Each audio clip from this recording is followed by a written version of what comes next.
All right, welcome to the frozen north. Let's see if the mutt wants to start this morning.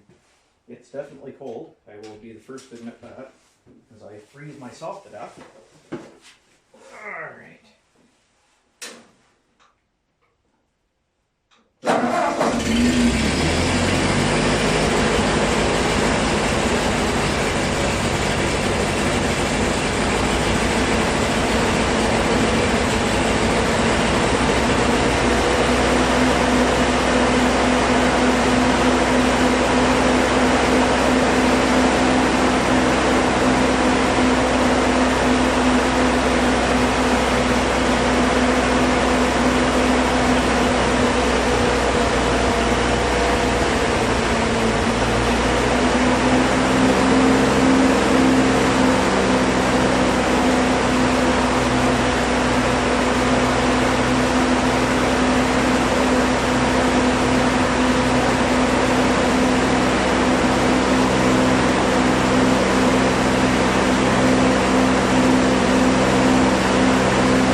Alright, hello and welcome back to the Real Guy Garage.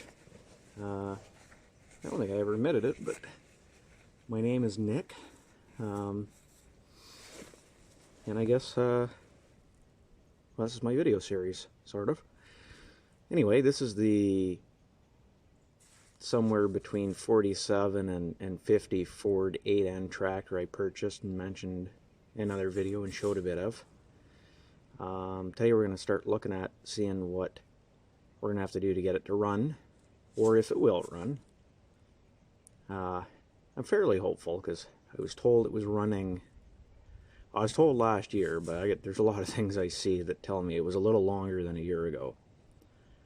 Anyway, we'll start by getting the hood off it so we can get a good look at everything, and we'll go from there.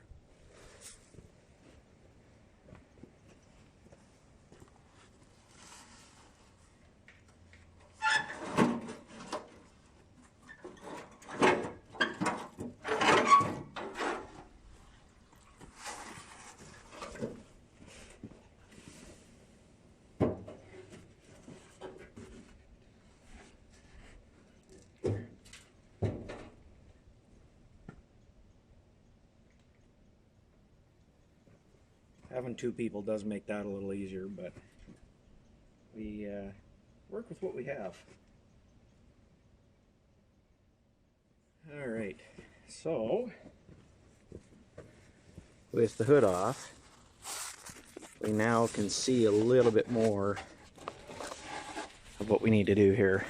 You can see the sediment bowl, first of all, is missing the handle that you twist to turn the fuel on, like this one. That's pretty common. They fall off from the vibration. Now the fuel that was in this was horrible. I already know that. So I don't have a lot of hope for this tank. I do have a spare. It's interesting because it's got an inline heater for the coolant. The rad's pretty rough. Although, kind of interesting. Coventry Radiator and Presswork Company. So that's a replacement radiator. You can see they did what they could to get hoses to fit it. I pulled the plug wires off. And I threw a battery in here that I got to swap out. That battery's not very good and needs charged. The fuel line is one of the things where I say I think it's been sitting longer than a year, because I've never seen a fuel line that plugged with dirt before. That's kind of interesting. It is converted to 12 volt. They do have the ballast there to reduce the amperage, coming to the coil. So the first thing we're going to do, I guess, is we'll just go ahead and we'll see if the camera will stay here. Probably not. It's probably going to fall. Okay. You're going to need a test light.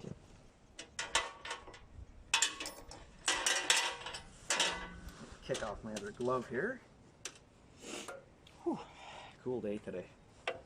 Alright, we're negative here.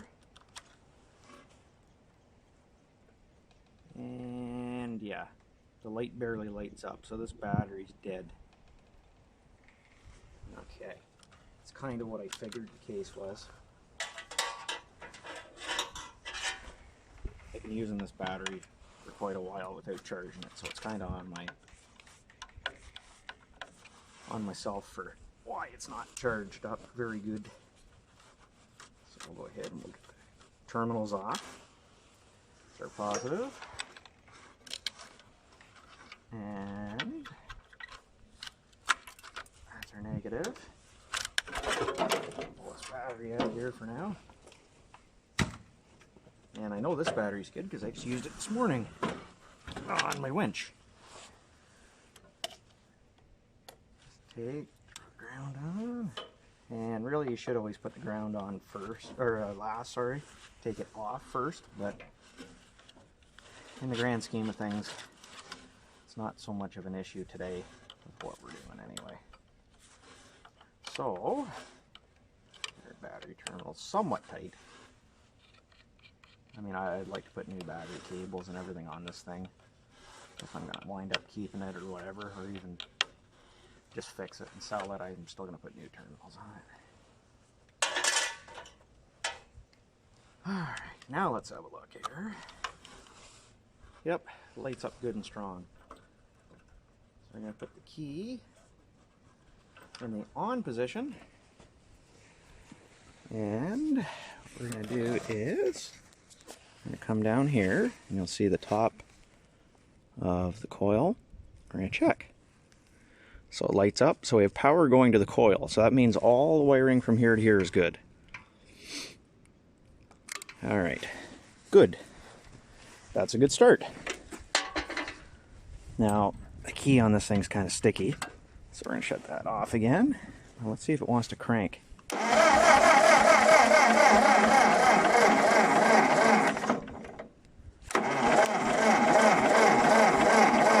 Actually, the crank's not bad. It spins over pretty good.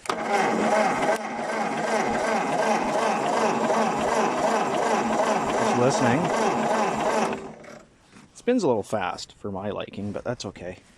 So, next thing I want to see is if we are getting any spark. Kind of a 50-50 here. But what I'll do is go up in here.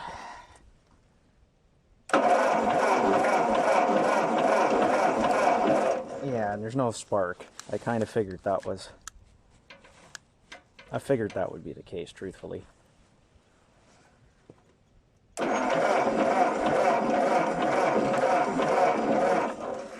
That doesn't surprise me at all.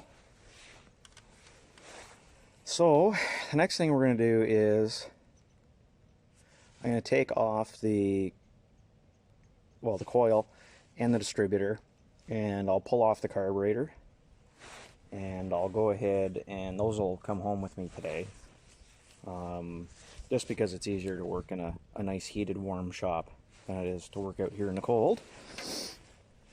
And now that I know it cranks over, that's a good start. That's a very good start, actually. So the only other thing I would like to do is I might pull it out and do a little compression test on it just to see how it fares.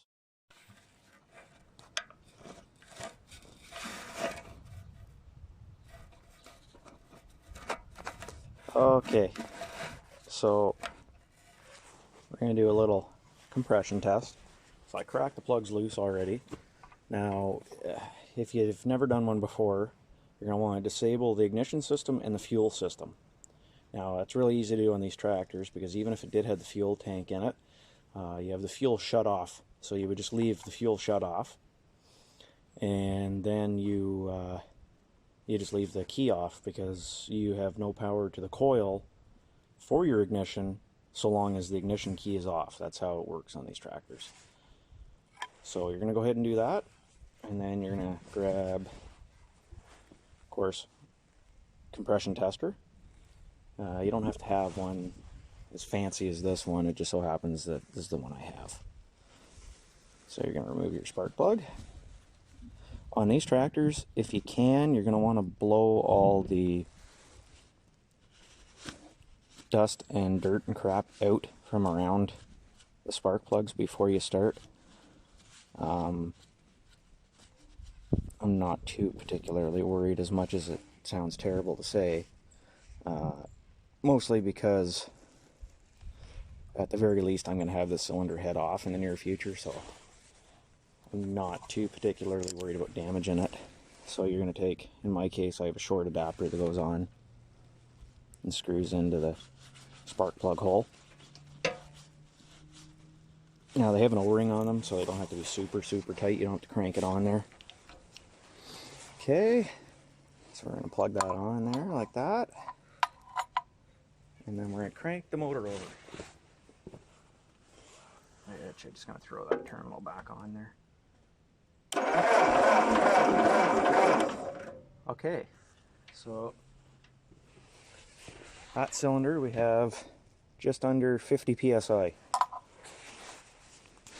So that's not bad. I got a Sharpie here. I'm just going to write that down on the head. 50 really isn't bad for one of these tractors, truth be told. They're not a real high compression engine to begin with.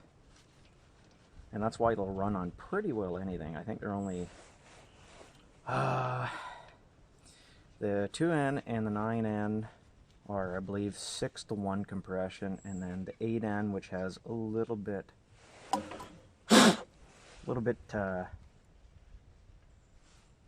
less cylinder, well, I should say less combustion chamber volume, because it has similar to a closed chamber head. I think it's 6.5-to-1 compression ratio. So we'll take our number 2 plug out, and we'll do the same thing.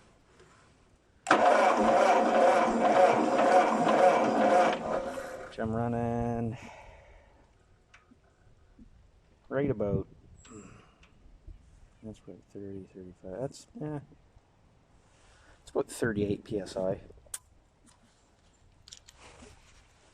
That one's a little lower, but that's not a big deal, because we'll do a wet compression test too, because I don't know how long it's been sitting, so I don't know whether the rings are come unseated or not.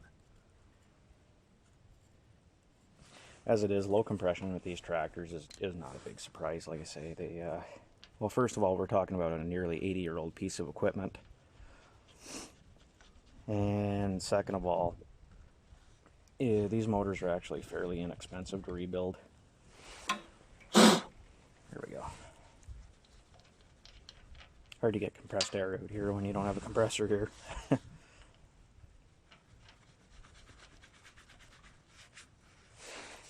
Alright. Do the same thing again. Provided I wiggle this a little bit.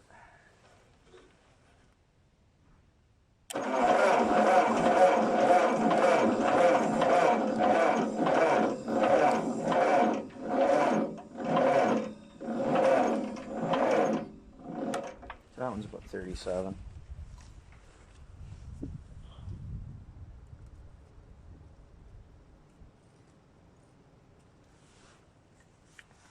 As you can see,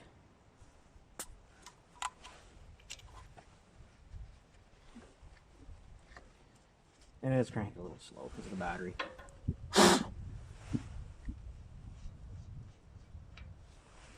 Like I said, I was using that battery this morning, so I definitely drained it a little bit. I'm more than happy to admit that.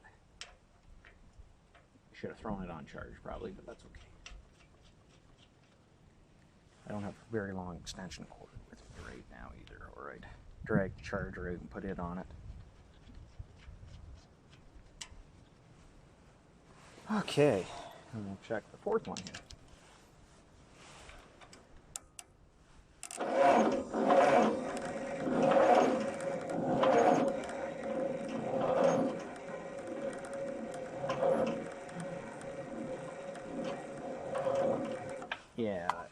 battery is becoming an issue. Hard to get a reading when you can't spin the motor over very quick.